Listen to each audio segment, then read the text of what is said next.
Hola comunidad, bienvenidos a Sentido Común. Esta semana tocaremos 3 temas, el primero será el económico, el segundo tema será social y tercer tema a tratar será el internacional, el conflicto entre Estados Unidos y Irán. Y además hay un bonus track.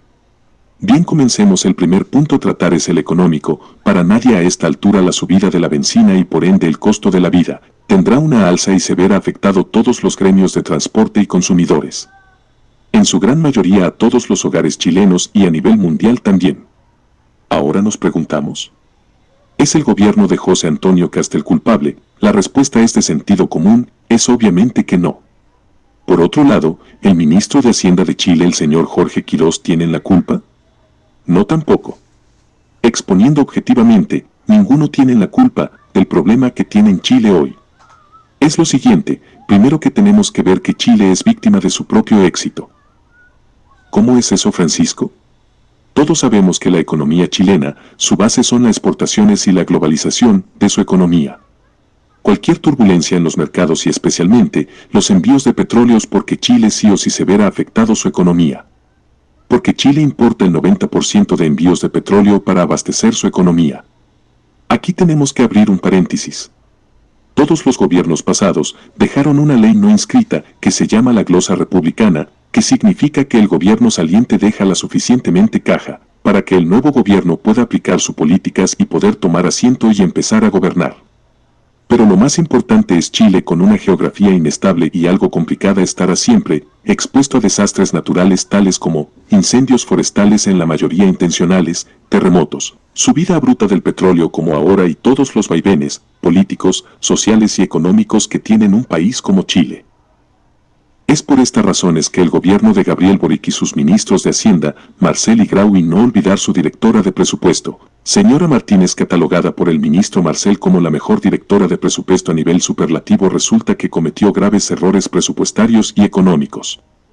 En resumiendo, el exgobierno de Gabriel Boric y su equipo económico debe una explicación de qué hicieron con las platas del fisco, que son los impuestos de todos los chilenos.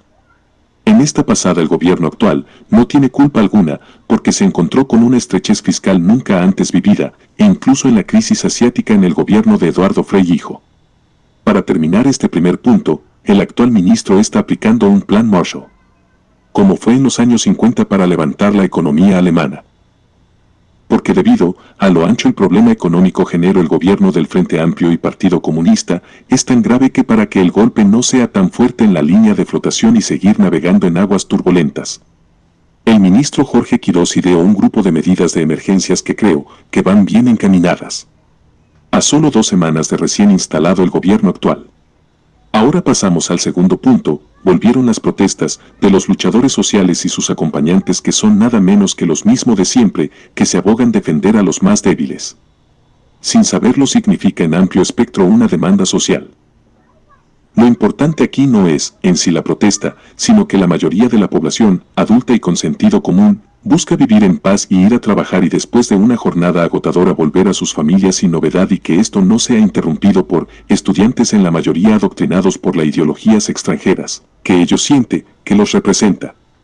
Ahora pasamos al terminar el tercer punto. Es el internacional. Como ustedes saben, el conflicto entre Israel, Estados Unidos contra la República Islámica de Irán está produciendo graves desajustes económicos a nivel mundial. Hoy no existe un país en el mundo que producto de este conflicto no vea afectada su economía interna.